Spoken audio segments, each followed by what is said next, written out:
மு.க. ஸ்டாலினை பற்றி உங்களுக்கு தெரியுமா?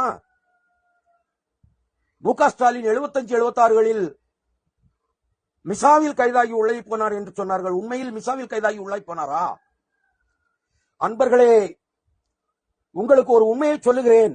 இதே நமது முதலமைச்சராக இருக்கிறாரே மு.க. ஸ்டாலின், அன்றைய காலகட்டத்தில் மிசாவில் உள்ளே செல்லவில்லை. அவர் உள்ளே சென்றதற்கு காரணம் இதே போன்ற ஒரு சூறையாடல், ஒரு பெண்ணின், ஒரு மாணவியின் சூறையாடல். வித்யாசாகர் என்கின்ற போலீஸ் அதிகாரி அதற்கு பழிக்கு பழி தீர்ப்பதற்காக அவரை சிறையில் கொண்டு வைத்து அடித்தார், நொங்க புடைத்தார். அதுதான் உண்மை. அன்று ஆரம்பித்தது மாணவிகளை, கல்லூரி மாணவிகளை சூறையாடப்பட்டது அன்று ஆரம்பித்தது, இன்று வரை. நெஞ்சம் கொதிக்குது, நெஞ்சம் கொதிக்குது, தாங்க முடியல.